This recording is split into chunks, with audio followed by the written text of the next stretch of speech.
Hi, this is gonna be a separate video where we read 3 books on history of Morrowind. So the first one is gonna be the War of the First Council. I mentioned this in my playthrough videos, and here's the book itself.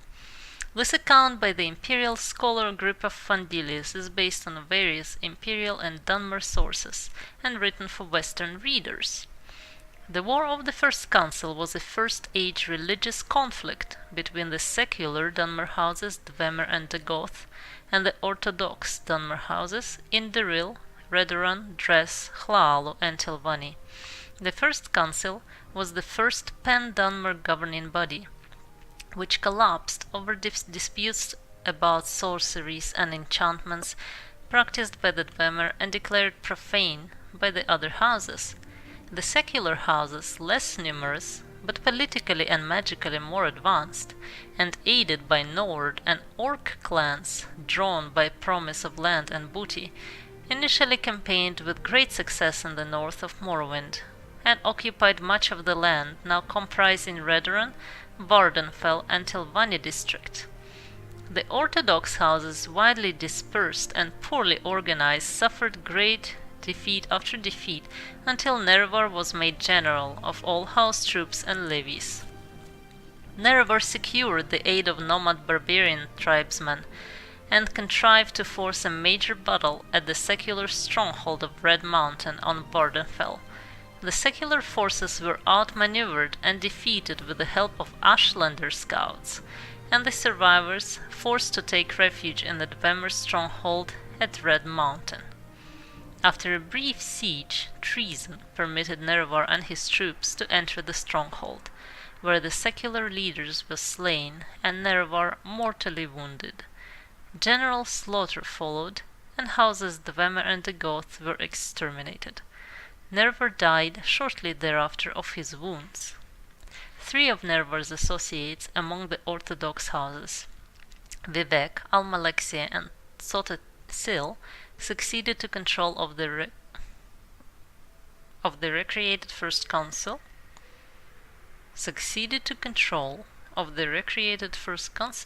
renamed the Grand Council of Morrowind, and went on to become the God Kings and immortal rulers of Morrowind, known as the Tribunal or Almsivi. And this is the War of the First Council. Next one is A Short History of Morrowind by Jeanette Cite. Led by the legendary prophet Veloth, the ancestors of the Dunmer, exiles from Altmer cultures in present-day Somerset Isle, came to the region of Morrowind. In earliest times, the Dunmer were harassed or dominated by Nord sea raiders. When the scattered Dunmer tribes consolidated into the predecessors of the modern Great House clans, they threw out the Nord oppressors and successfully resisted further incursions. The ancient ancestor worship of the tribes was in time superseded by the monolithic tribunal temple theocracy, and the Dunmer grew into a great nation called the Resdain. Resdain was the last of the provinces to submit to Tiber Septim, who is the emperor of the empire. Like Black Marsh, it was never successfully invaded, and was peacefully incorporated by treaty into the empire as the province of Morrowind. Almost 4 centuries after the coming of the Imperial legions, Morrowind is still occupied by Imperial legions with the figurehead Imperial king, though the empire has reserved most functions of the traditional local government to the ruling councils of the 5 great houses. On Vvardenfell district. In 3rd Era 414, Vvardenfell territory, previously a temple preserve under Imperial protection, was reorganized as an Imperial provincial district. Vvardenfell has been maintained as a preserve administrated by the temple since the Treaty of the Armistice, and except for a few great house settlements sanctioned by the temple, Vvardenfell was previously uninhabited and undeveloped. But when the centuries-old temple ban on trade and settlement of Vvardenfell was revoked by King of Morrowind, a flood of imperial colonists and Great House Dunmer came to Vvardenfell, expanding all settlements and building new ones. The new district was divided into Redoran, Hlaalu, Tilvani, and Temple districts, each separately administered by local house councils or temple priesthoods, and all under the advice and consent of Duke Dren and the district council in Ebonheart. Local law became a mixture of house law and imperial law in house districts, jointly enforced by house guards and legion guards, with temple law and imperial law enforced in the temple district by ordinators. The temple was still recognized as the majority religion, but worship of the 9 divines was protected by the legions and encouraged by imperial cult missions. The temple district included the city of Vivec, the fortress of Ghostgate, and all sacred and profane sites, including those blighted areas inside the Ghost Fence, and all unsettled and wilderness areas on Vvardenfell. In practice, this district included all parts of Vvardenfell not claimed for Redoran, Hlaalu, or Tilvani districts. The temple stubbornly fought all development in their district, and were largely successful. House Hlaalu, in combination with imperial colonists, embarked on a vigorous campaign of settlement and development. In the decades after reorganization, Balmora and the Ascadian Isles regions have grown steadily. Caldera and Pelagiad are completely new settlements, and all legion forts were expanded to accommodate larger garrisons. House Tilvani, normally conservative and isolationist,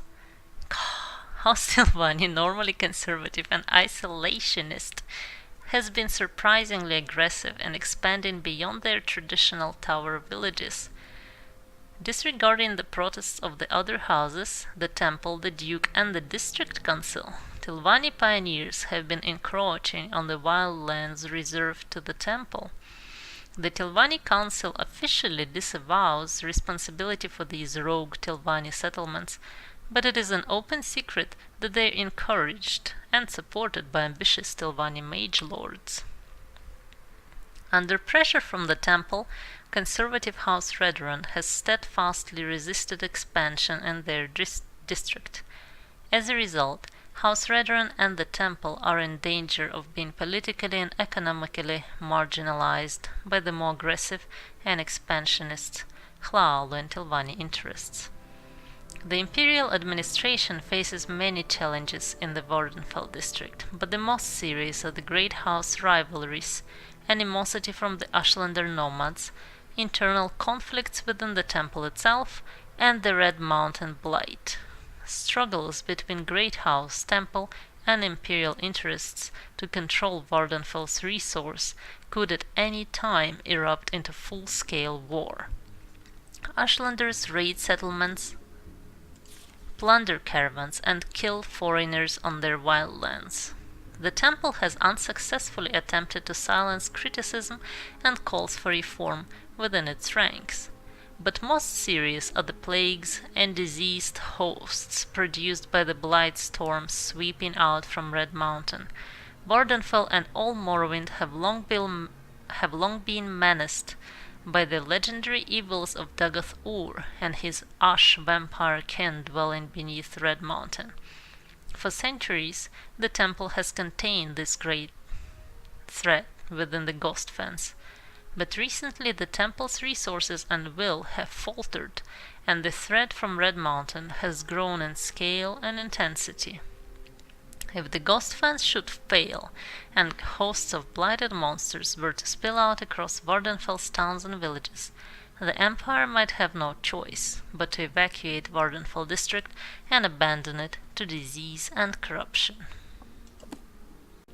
And the last book is on Morrowind, the Imperial Province by Eramond of Sunhold. After the conquest of Hammerfell, Imperial legions massed along the northeastern borders of Cyrodiil, and invasion fleets prepared in Skyrim. Initially, though the Imperial legions and navy were widely considered undefeatable, House Induril and the temple hierarchy proposed to resist to the death. Redoran and Dress stood by Induril, with Tilvani remaining neutral. Hlaalu proposed accommodation. Contrived border incidents in Black Marsh ended inconclusively, but the swampy terrain did not favor Legion and Navy coordination. Against the legions massed west of Silgra Tower and Crugganmore, and the legions west of Blacklight and Cormorys View, Morrowind had pitifully small militias, stiffened by small companies of Redoran mercenaries and elite units of house nobles and temple ordinators and armigers. Further complicating matters was the refusal of Induril, Dress, Hlaalu, and Tilvani to garrison the western borders. Induril and Dress proposed, rather than defend the western border, instead to withdraw to the interior and fight a guerrilla war. With Hlaalu advocating accommodation and Tilvani remaining neutral, Redoran therefore faced the prospect of standing alone against the Empire. The situation changed radically when Vivek appeared in person in Vivek City to announce his negotiation of a treaty with Emperor Tiber Septim, reorganizing Morrowind as a province of the Empire but guaranteeing all rights of faith and self-government. A shocked temple hierarchy, which apparently had not been consulted, greeted the announcement with awkward silence.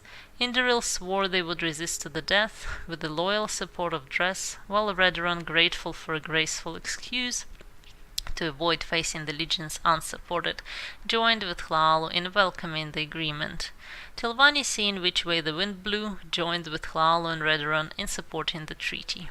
Nothing is known of the circumstances of the personal meeting between Septim and Vivek, or where it took place, or the preliminaries which must have preceded the treaty.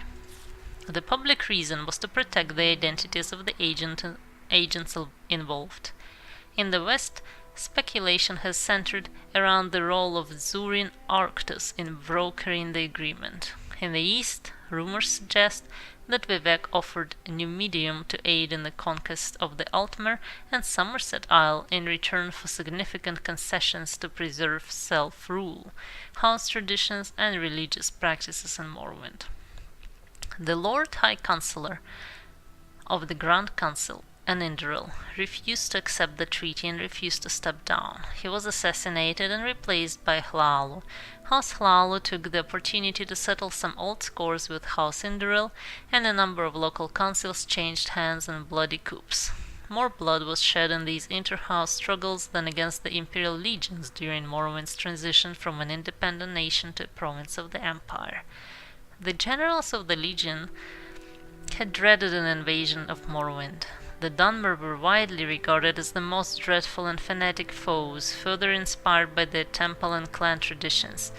The generals had not grasped the political weaknesses of Morrowind, which Emperor Tiber Septim recognized and exploited. At the same time, given the tragic depopulation and destruction experienced by the other provinces conquered by Septim and the swift and efficient assimilation of Morrowind into the Imperial legal systems and economy, with relatively small impact on lower or upper classes of Morrowind citizens, the Tribunal also deserves some credit for recognizing the hopelessness of Morrowind's defense and the chance of gaining important concessions at the treaty table by being the first to offer peace. By contrast, many Induril nobles chose to commit suicide rather than submit to the Empire, with the result that the house was significantly weakened during the period of transition, guaranteeing that they would lose much of their influence and power to House Hlaalu, whose influence and power was waxing with its enthusiastic accommodation with the Empire.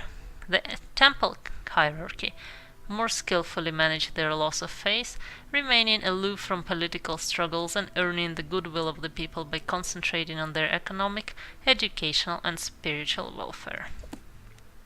And that was it. I think I spoke waxing in a way that suggests waxing your hair. Sorry about that. But that was 3 books we have on the history of Morrowind. Hopefully that gave you a bit more insight and background into the whole province of Vvardenfell and what's going on. And I'll see you in the next episode.